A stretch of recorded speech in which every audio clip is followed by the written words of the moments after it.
हाँ सरकार, फिर हार गए ना।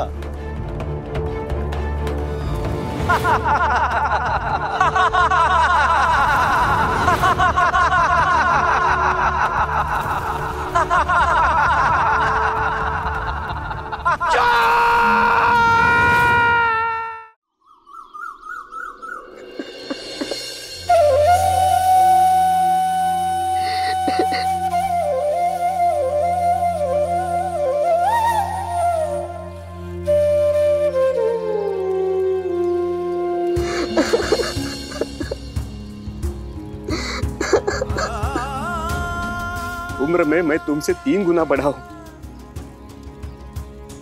मैं सोचता था कि जिंदगी में मैंने बहुत कुछ देखा है, पर सच तो यह है कि तुम्हारे जैसा व्यक्तित्व मैंने पहली बार देखा है, जो उस व्यक्ति को माफ कर सकती है जिसने उसके साथ अन्याय किया हो,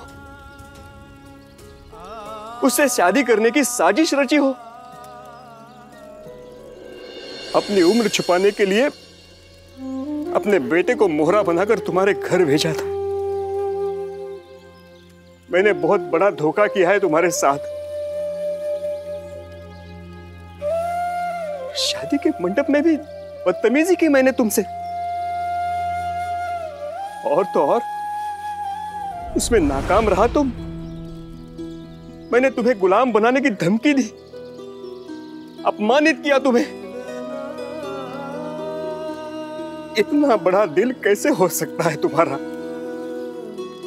मुझे दर्द से बिलखता देखकर तुमने और लोगों की तरह मुंह फेरने के बजाय मुझे यहां ले आई, मेरी मदद की,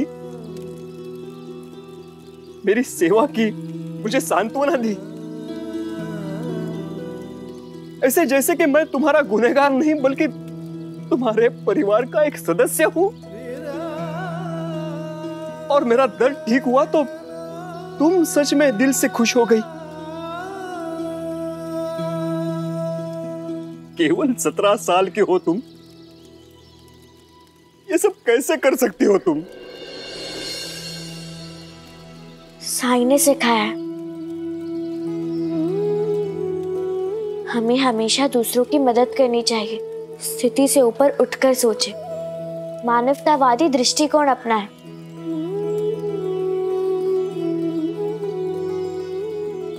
और मैंने वही किया। जानते हैं आप, जब आप पहली बार शिरडी में आए तो एक बुरे इरादे से, हमें नुकसान पहुंचाने के उद्देश्य से आए। उस वक्त मेरे लिए, मेरे परिवार के लिए, इस गांव के लिए आप एक दुश्मन से कम नहीं थे, ये सच है। लेकिन इस बार आप एक ऐसे इंसान के रूप में आए जो दर्द में तड़प रहा था, जिसे इलाज की फौरन जरूरत थी। ऐसे में मैं आपके साथ शत्रुओं जैसा व्यवहार कैसे कर सकती हूँ?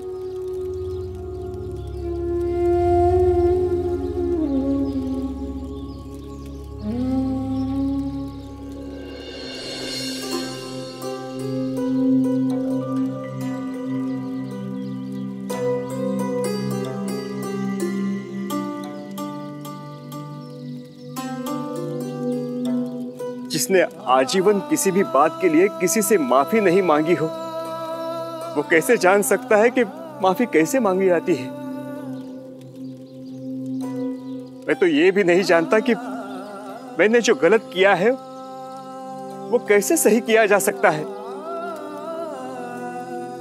बस इतना जरूर जानता हूं कि मेरे अंदर कोई अच्छाई नहीं है।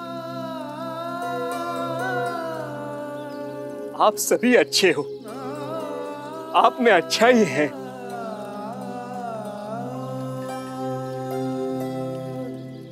और मेरे पास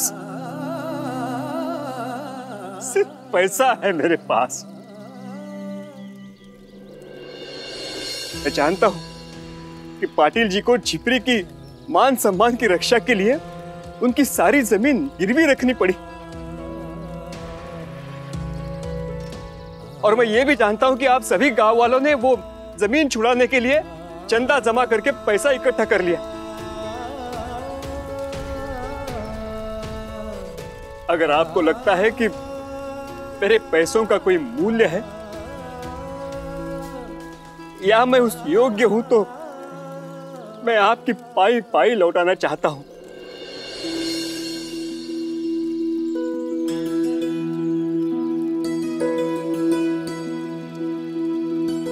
जो आप लोगों ने अप्पा की जमीन छुड़ाने के लिए दी थी।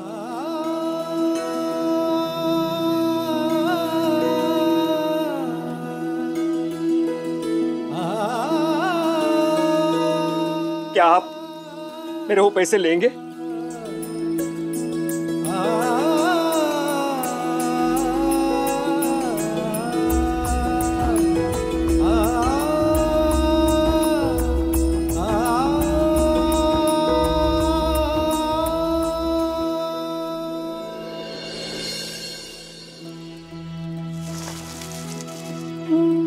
मैं ये तो नहीं कहूंगा कि मुझे माफ कर देना, क्योंकि मैंने जो काम किया है वो माफ करने के लायक ही नहीं है।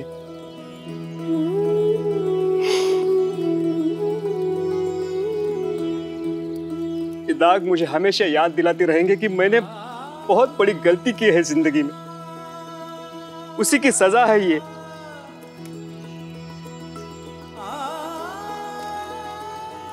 मैं ये नहीं जानता कि मुझ में आशीर्वाद देने की शक्ति है भी या नहीं, क्योंकि मैंने जिंदगी में कभी किसी को आशीर्वाद दिया ही नहीं। कभी किसी के लिए मेरे अंदर से, मेरे हृदय से अच्छी भावना, अच्छे शब्द निकले ही नहीं आज तक। तुमने बड़ा उपकार किया है मुझ पर। मैं सदैव तुम्हारा ऋणी रहूंगा। ये ऋण कैसे चुका पाऊंगा मुझे पता नहीं, लेकिन एक बात मैं जरूर कहना चाहूंगा कि तुम आजीवन ऐसे ही रहना।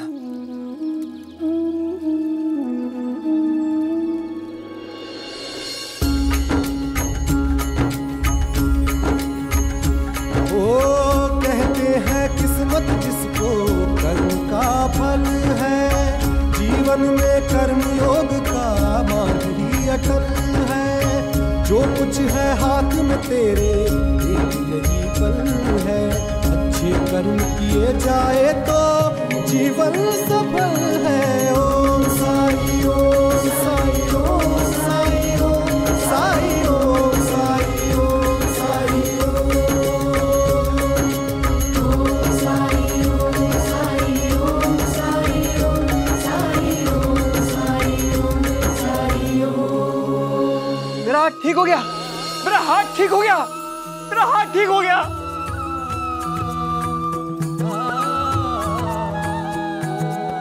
चमत्कार हो गया साईं, चमत्कार हो गया।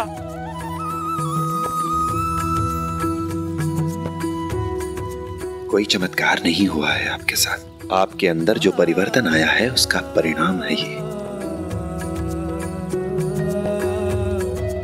आप सच में बदल गए हैं। हृदय परिवर्तित हो गया है आपका। विभूति ने आपकी पीड़ा तो हर ली थी, लेकिन चोट के निशान मिटाने के लिए आपके मन का परिवर्तित होना जरूरी था।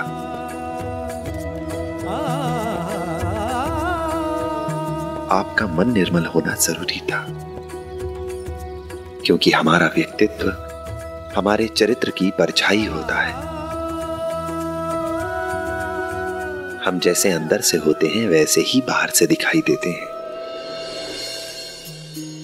जैसे ही आपने अपने हृदय में परिवर्तन किया, अपने विचारों में परिवर्तन किया, जैसे ही अपने अंदर सकारात्मक ऊर्जा का संचार किया, आपने अपनी अच्छाई को प्रकट किया हमारी लक्ष्मी के लिए, उसी क्षण आप बदल गए। आप में परिवर्तन आ गया, आप अच्छे हो गए और घाव के निशान मिट गए। और ढूंढी तुम।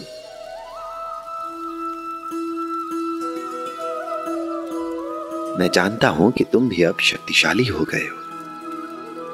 अपने डर, अपने दब्बूपन पर काबू पा लिया है तुमने। और उम्मीद करता हूं अगली बार अगर कहीं अत्याचार होता देखोगे, अन्याय होता देखोगे,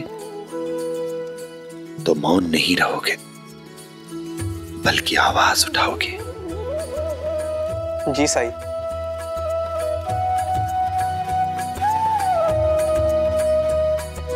शुक्रिया साईं। राम जी भला करे।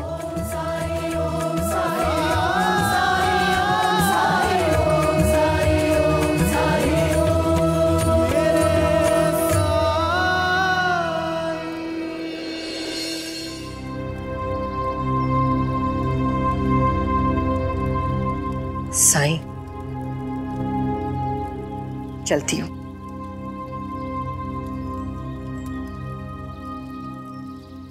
शांता आत्या, आज बहुत शुभ दिन है। सबके साथ कुछ ना कुछ अच्छा ही हो रहा है। हम आपको द्वारका माई से ऐसे दुखी कैसे जाने दे सकते हैं? मतलब तुम दोनों ने मुझे माफ कर दिया? हाँ शांता अक्का, हम लोग तो आपको कब का माफ कर चुके हैं। और हाँ, ये भी स्वीकार करते हैं कि हम आप पे भरोसा नहीं कर पा रहे थे, लेकिन जब हमने देखा कि आप हमारी मदद के लिए गांव वालों से बात कर रहे हैं, भाग दौड़ कर रहे हैं, तो जो रहा सहा संदेह था वो भी नहीं रहा।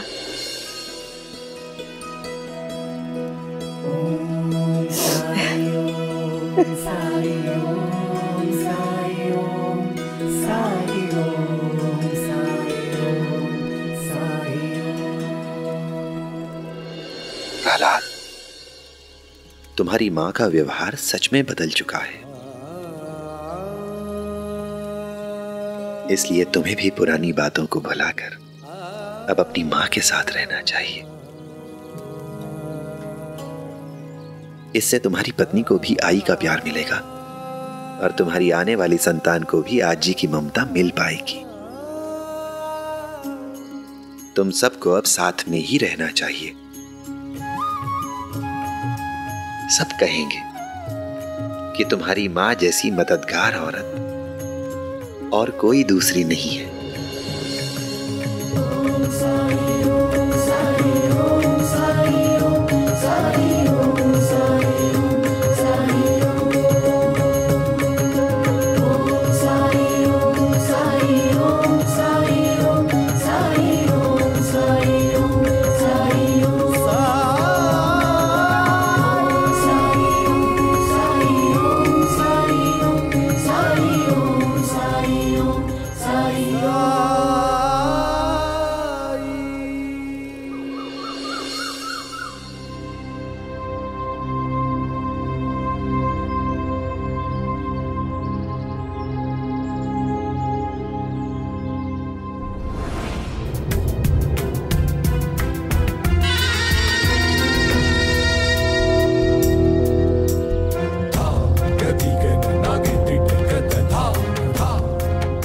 हरिओम।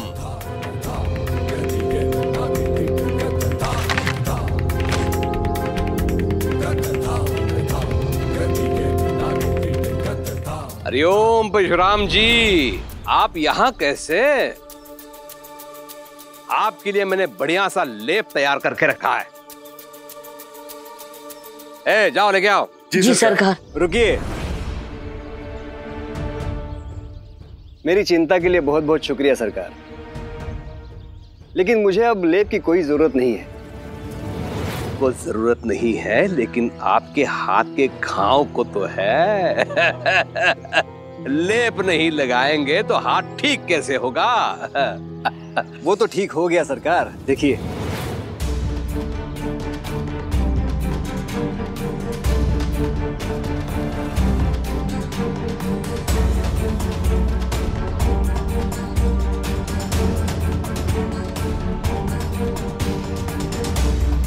देखिए, ये लेप का चमत्कार है। अरे लेप में हिमालय की जड़ी बूटी जो थी। लेकिन ये घाव आपके दिए हुए लेप से नहीं, बल्कि साई ने ठीक किए हैं मेरे घाव।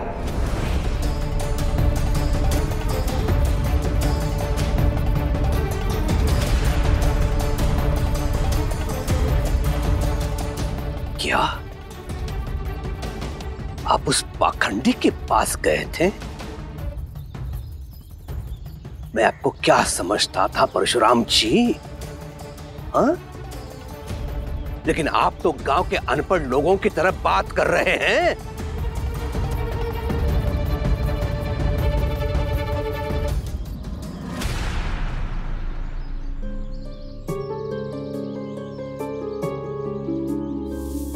पीछे देखिए।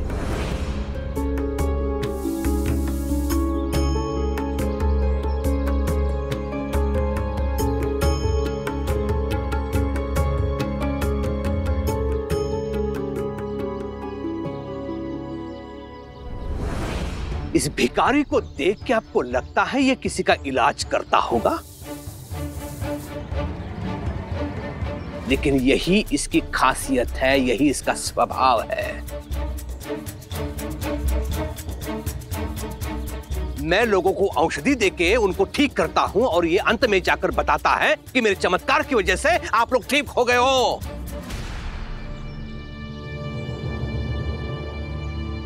आप इसके काले जादू के झांसे में मत आइए। साई के बारे में आपकी गलत धारणा है सरकार। वो कोई काला जादू नहीं करते। मैं खुद साक्षी हूं उनकी दिव्य शक्ति का, उनकी महिमा का।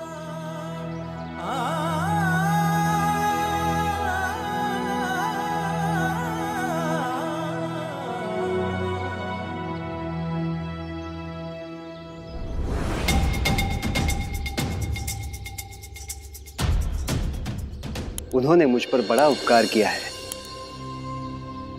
मैं आजीवन उनका आभारी रहूंगा, ऋणी रहूंगा। प्रतीत होता है उस साई से मिलकर आपके दिमाग का संतुलन थोड़ा बिगड़ गया है परशुराम जी। ये मत भूलिए, छिपरी और साई के षड्यंत्र से ही आपका हाथ जला था। सच तो यह है कि उनसे मिलने के बाद ही मेरी अक्ल ठिकाने आ गई। साजिश तो मैंने की थी। रही बात इस हाथ के घाव की, तो उस घाव के लिए मुझे उनका शुक्रगुजार होना चाहिए। तभी तो मेरी भेंट साईं से हुई। उनसे मिलने के बाद मुझे तो लगता है कि मुझे और पहले उनसे मिलना चाहिए था, क्योंकि जीवन भर जो मैंने गलतियां की है वो करने से तो बच जाता। मेरे विचार में आपको भी साई के शरण में चले जाना चाहिए। बस परशुराम जी, अपना उपदेश अपने पास रखिए।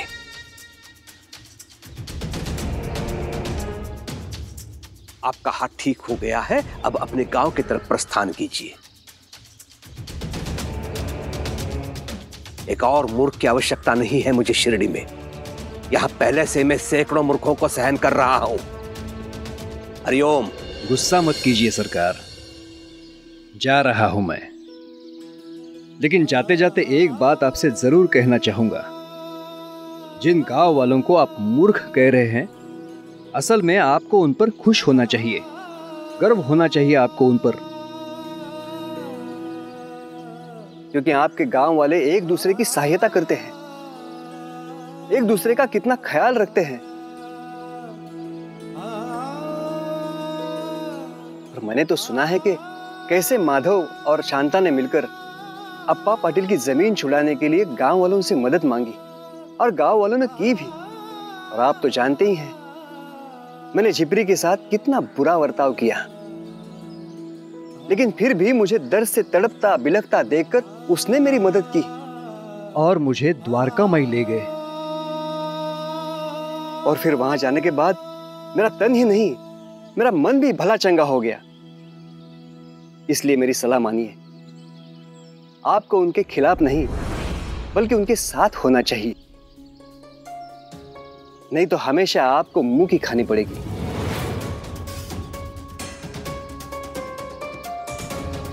केवल हार ही होती रहेगी आपकी। अगर आप साईं के शरण में चले जाएंगे तो आपको जीवन में कोई डर, कोई भय नहीं रहेगा। वो आपको आपके सच के समीप ले आएंगे, आपका जीवन सुधार देंगे वो। चलता हूं, धन्यवाद।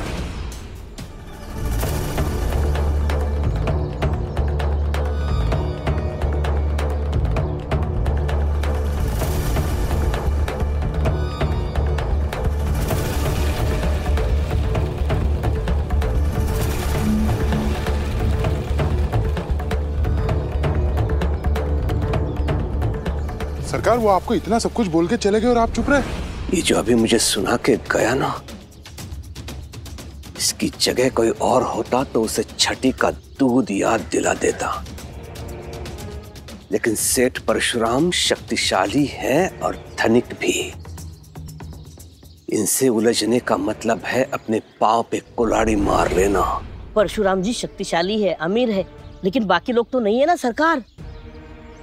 माधव को ही ले लीजिए, कैसे उसने उस दिन आपके साथ बदतमीजी से बात की थी। एक वही था जो पाटिल की जमीन बचाने के लिए घर घर जाकर पैसे मांगे थे। ऐसा लगता है कि माधव आपकी योजना को असफल करने के लिए आया है। कुलकर्णी सरकार, आप हमें दस्तावेज दिखाने से पहले खुद क्यों नहीं देख लेते कि आपने इसमें क्या किया है? अभी आपने थोड़ी देर पहले कहा कि लेखा पत्र में जितना लिखा है मुझे उतना ही पैसा चाहिए, ना उससे 1 रुपए अधिक ना उससे 1 रुपए कम। पाटिल जी, इन्हें 5 रुपए दे दीजिए। क्या सरकार, फिर हार गए ना?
कुलकर्णी सरकार को अपनी जीत सबसे प्यारी है और तूने मुझसे मेरी जीत छीन ली।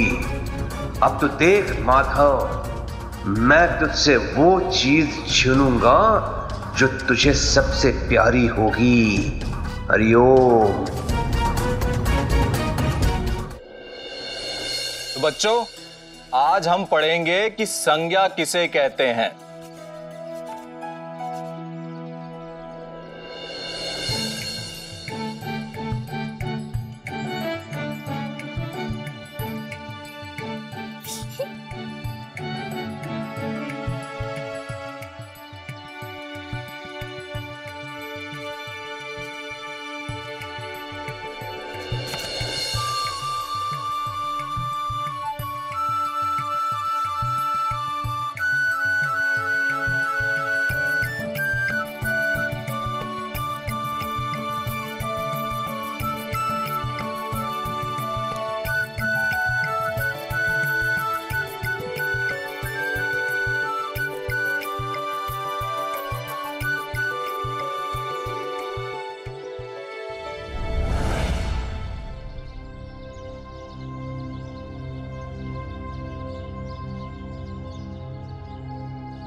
सबक पढ़ते पढ़ते कभी कभी मन ऊब जाता है ना। दोबारा ऐसा कभी नहीं करूंगी अध्यापक जी। कोई बात नहीं, इसीलिए लगातार पढ़ने से अच्छा है कि कभी कभी हम बीच में समय निकालकर कुछ और कर ले, ताकि जब हम दोबारा किताबों के पास आए तो हमारा मन ताजा हो, फिर से किताबों में लगे। बैठ जाओ। तो बच्चों, आज हम लोग कुछ नया करेंगे, इसलिए आज तुम लोग मुझे बताओगे कि तुम्हारा लक्ष्य क्या है। बड़े होकर तुम लोग बनना क्या चाहते हो, बताओ। मुझे चित्रकारी अच्छी लगती है, इसलिए मुझे चित्रकार बनना है। और मैं चुटकुले बहुत अच्छा सुनाती हूँ। मेरे चुटकुले सुनने के बाद सब लोग बहुत हंसते हैं। सुनने वाले को खूब मजा आता है। लेकिन मुझे ये नहीं पता कि चित्र बनाना अच्छा काम है या नहीं, या फिर समय की बर्बादी। इतना सुंदर चित्र कभी बेकार नहीं हो सकता, और ना ही इसे समय की बर्बादी कहते हैं। इसीलिए मैं हमेशा कहता हूं, जो भी करो दिल से करो और लगातार अभ्यास करते रहो। अब तुम बताओ उद्धव। मैं किसान बनना चाहता हूँ। उद्धव, तुम्हें तो अपने पिताजी की तरह अध्यापक बनना चाहिए, फिर किसान क्यों? क्योंकि मेरा पढ़ाई में मन नहीं लगता, तो फिर किसान ही तो बनना पड़ेगा ना। और तुम्हें किसने कहा कि किसानों को पढ़ने की जरूरत नहीं होती? तुम बताओ निराली। मैं वैद्य बनना चाहती हूँ। मैं बीमार लोगों की मदद करना चाहती हूँ। शाबाश। मैं हलवाई बनना चाहता हूँ, क्योंकि मुझे मिठाई बहुत पसंद है। और तुम्हारा सपना क्या है श्यामा?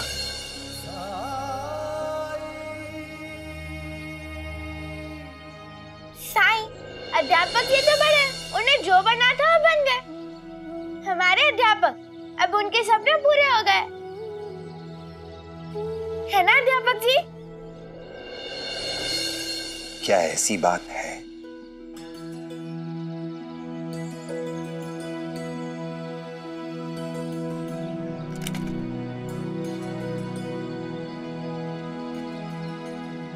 एक तरह से हाँ साईं, क्योंकि मैं हमेशा से पढ़ाना चाहता था और मैं शिक्षक बना भी। पर एक सपना पूरा होते ही दूसरा सपना उसकी जगह ले लेता है। यही मानवीय प्रवृत्ति है। जो इंसान के पास होता है उससे वो कभी संतुष्ट नहीं होता है श्यामा। अब आपसे क्या छुपा है साईं? अब जब मैं शिक्षक बन गया हूं तो मेरे सपने और भी बड़े हो गए हैं। मैं उन गरीब बच्चों को मुफ्त में पढ़ाना चाहता हूं जो किताबें या पढ़ने लिखने की वस्तु खरीद नहीं सकते, क्योंकि उनके पास पैसे नहीं हो। जिनका सपना पढ़ना है पर वो पढ़ नहीं सकते क्योंकि उनके पास पैसे नहीं। मैं उनका सपना पूरा करना चाहता हूं, और उनका सपना पूरा करके अपने सपने पूरा करना चाहता हूं। हाँ, मैं जानता हूं कि इसके लिए बहुत सारे पैसे लगेंगे। शायद मेरा ये सपना इस जन्म में पूरा ना हो सके, क्योंकि मेरी आमदनी इस पाठशाला पे निर्भर है, और मैं तो बमुश्किल उतना कमा पाता हूं जितने मेरे परिवार का पेट भर सके। तुम्हारा ख्वाब नेक है श्यामा, और तुम्हारे इस सपने को पूरा करने के लिए उस मालिक ने जरूर कुछ ना कुछ सोच रखा होगा। पर एक बात ध्यान रखना, अध्यापक बने रहने के लिए खुद को छात्र बनाए रखना बहुत जरूरी है। मैं समझा नहीं साईं। समय सबका बदलता है श्यामा। जब हमारे साथ अच्छा होता है तो हम खुश हो जाते हैं, पर जब बुरा होता है तो हम परेशान हो जाते हैं, शिकायत करने लगते हैं। जबकि हमें अच्छे वक्त में खुश नहीं होना चाहिए और बुरे वक्त में परेशान भी नहीं होना चाहिए। सच तो ये है कि अच्छी या बुरी परिस्थिति से हमें सीखने की जरूरत होती है, और सीखने के लिए अपनी आंखें और अपने कान खुले रखने चाहिए।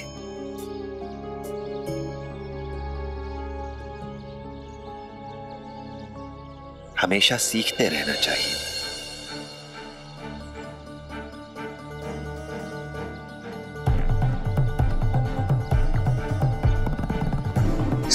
उसका इशारा किस ओर है?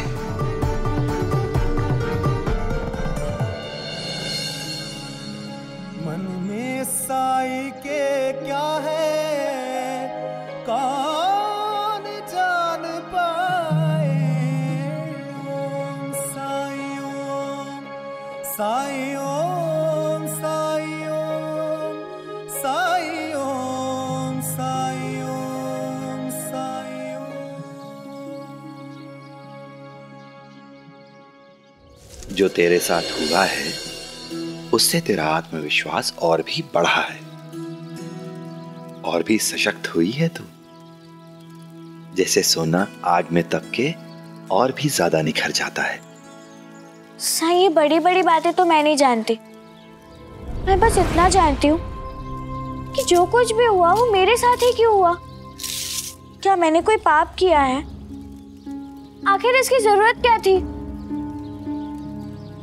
साईं, अब तुम ये मत कहना कि हर एक इंसान को परीक्षा देनी पड़ती है, उसे ऐसे हालत से गुजरना पड़ता है। अब तुम ही बताओ, इस तरह मंडप में शादी टूट जाना ऐसे सबके साथ होता है क्या? नहीं ना, तो फिर मेरे साथ ही क्यों? सही कह रही है तू, सबके साथ ऐसा नहीं होता, पर तेरे साथ हुआ है। जानती है क्यों? क्योंकि तू सबके जैसी नहीं है, खास है, विशेष है तू। भगवान हमें कष्ट देता जरूर है, लेकिन वो हमें उतना ही दुख देता है जिनकी परीक्षा देकर हम आगे बढ़ सके और बेहतर हो सके। हम उतना ही बोझ डालता है हम पर, उतना ही दुख देता है हमें। लेकिन साईं, इससे मुझे क्या हासिल हुआ?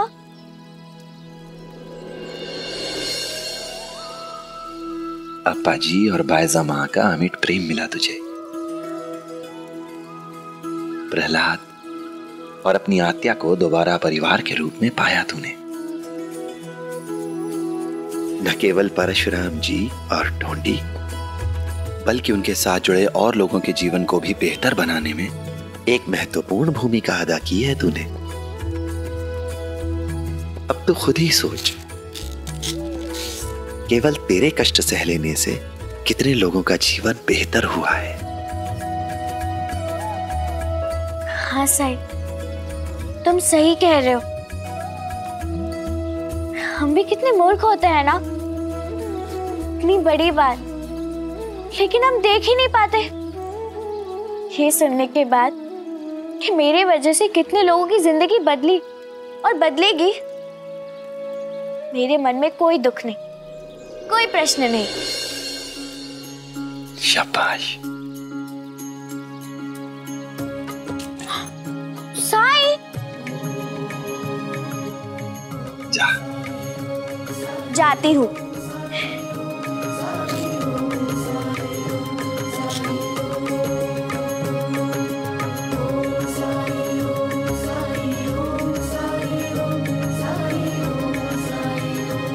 राम जी भला करे।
इधर आई, इधर आई, इधर।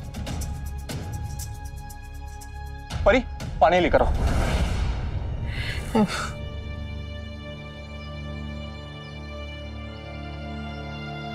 ये लीजिए। ये लीजिए, पानी पी लीजिए।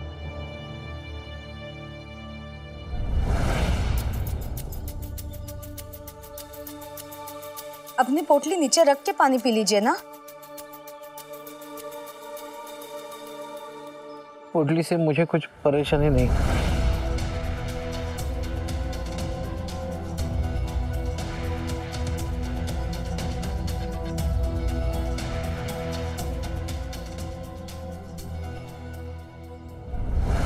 आपको पहले कभी देखा नहीं, किसी से मिलने आए हैं या कहीं जा रहे हैं?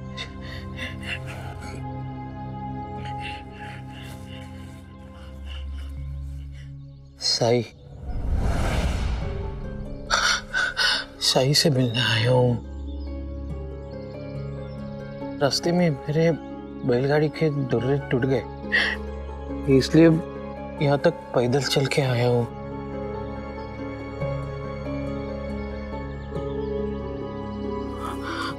कितनी दूर है यहाँ से द्वारका में?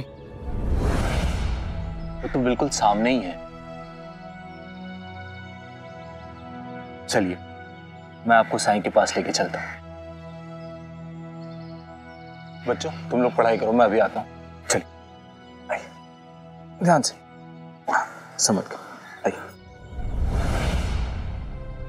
साफ साफ कहो कि तुम करना क्या चाहते हो। कोई दूसरा व्यापार करने की क्या जरूरत है तात्या? अच्छे खासे खेत है हमारे, और अब तो सरकार से जमीन भी छूट गई है। आजी, मुसीबत बताकर नहीं आती है ना, और हमें अपनी आय बढ़ाने के लिए दूसरे विकल्पों पर भी ध्यान देने की जरूरत है। मान लीजिए कि हमारे पास खेती के अलावा कोई और व्यवसाय भी होता, तो हमें कुलकर्णी सरकार के आगे विवश होना पड़ता।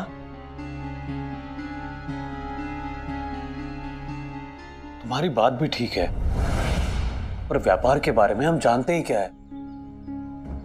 पर हम तो ठहरे किसान, यही हमारा पुश्तैनी पेशा है, व्यवसाय है। इसके अलावा हम ऐसा कौन सा व्यापार कर सकते हैं जिसमें हम सफल हो? तात्या, ये मत समझना कि हम तुम्हारा साथ नहीं दे रहे हैं। हम तो बस यही सोच रहे हैं कि जिस व्यापार के बारे में हम कुछ जानते ही नहीं हैं, उसमें ऐसे अचानक से प्रवेश करना हो सकता है कि हमारे लिए ठीक ना हो।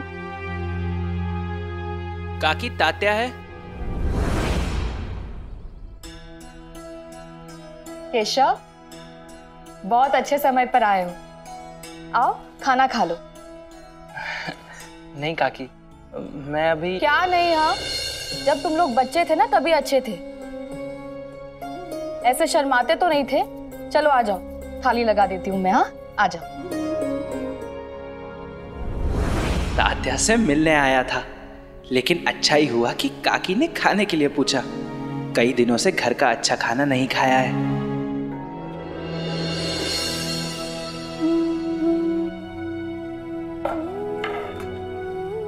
लो, शुरू करो।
ये केशव इतनी हड़बड़ी में क्यों खा रहा है?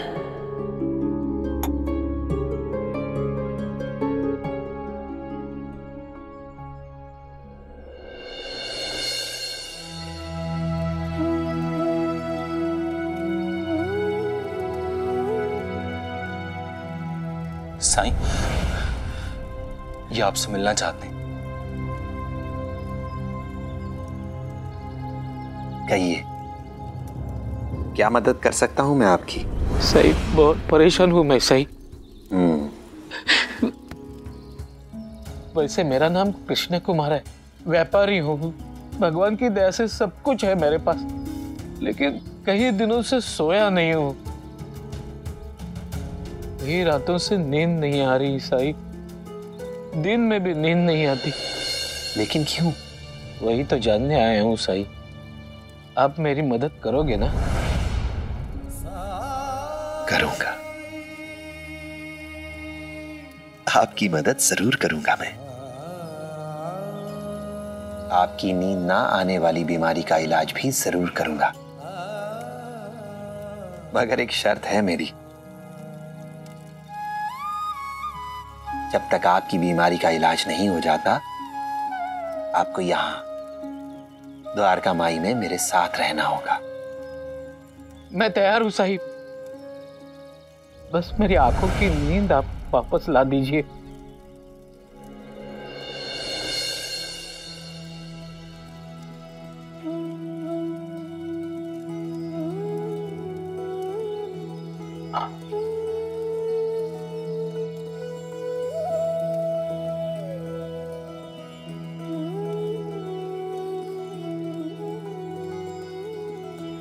तो आइए मेरे साथ।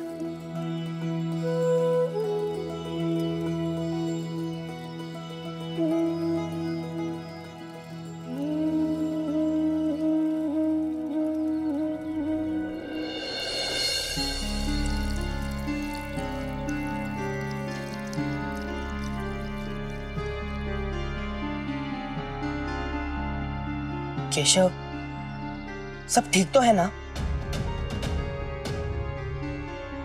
देखो, हम दोस्त हैं। तुम्हारे मन में कुछ भी बात है तो तुम बेझिझक बता सकते हो। तात्या, छिपरी को गुलाम बनाने की साजिश में पिताजी भी दोषी थे, और जब मैंने झिपरी की मदद करनी चाहिए तो पिताजी मुझसे ही उखड़ गए। केशव,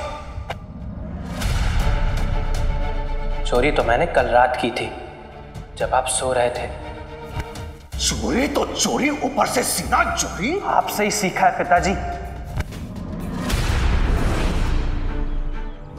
उसके विचार में मैंने जो पैसे कमाए हैं वो गोरख धंधे से कमाए हैं, परिश्रम से नहीं।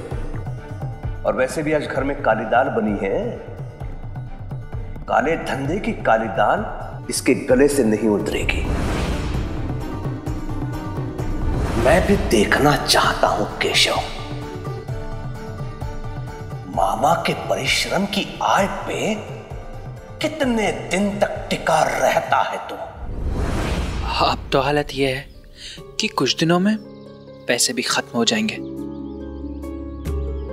तुम चिंता मत करो केशव, जब तक तुम्हारी उनसे सुलह नहीं हो जाती तुम हमारे घर खा सकते हो। तुम समझे नहीं तात्या, मैं कब तक दूसरों के कंधों पर निर्भर रहूंगा? मुझे अपने पैरों पर खड़ा होना पड़ेगा, नहीं तो पिताजी के ये ताने रुकने नहीं वाले। ईमानदारी से कहूं तो जब हमसे हमारी जमीन छीन ली गई थी तब से मैं भी यही सोच रहा हूँ। परिवार चलाने के लिए आय का एकमात्र साधन, एकमात्र जरिया हमेशा जोखिम भरा होता है। थोड़ी देर पहले मैं बाबा से यही बात कर रहा था कि मैं अपना व्यापार शुरू करना चाहता हूँ, लेकिन बाबा है कि तात्या, तो क्यों ना हम दोनों मिलकर कुछ शुरू करें? तुम्हारा ख्याल तो अच्छा है, लेकिन हम किसका व्यापार करेंगे? वो तो सोचना पड़ेगा। तुम भी सोचो, मैं भी सोचता हूँ। हम बाद में मिलते हैं और इस विषय पे चर्चा करते हैं, ठीक है? चलो, मैं चलता हूँ।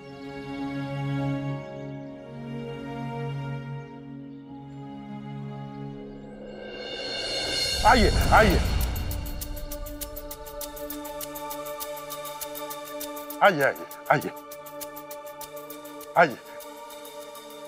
ये है शिरडी का एकमात्र विद्यालय और ये है शिरडी के एकमात्र अध्यापक जी।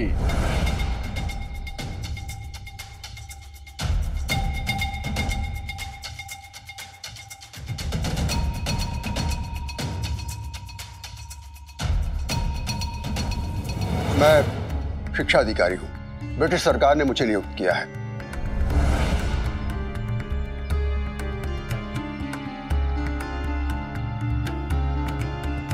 ब्रिटिश सरकार आने वाली पीढ़ी की शिक्षा को लेकर बहुत ही गंभीर है। इसीलिए सरकार ने विद्यालय चलाने के लिए कुछ नियम, कुछ कायदे बनाए हैं, कुछ मानदंड निर्धारित किए हैं जिनका पालन करना सभी के लिए अनिवार्य है। और मैं उन्हीं मानदंडों की जांच के लिए यहां पर आया हूं।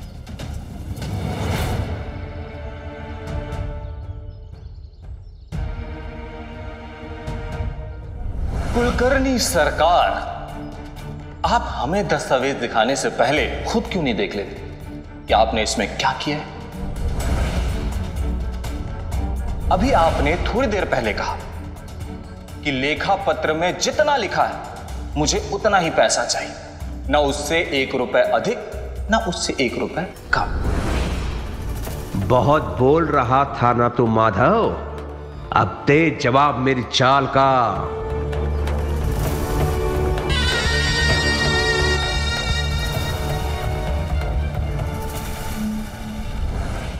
धार्मिक वीडियो सबसे पहले देखने के लिए हमारे चैनल को सब्सक्राइब करें और बेल आइकन दबाएं।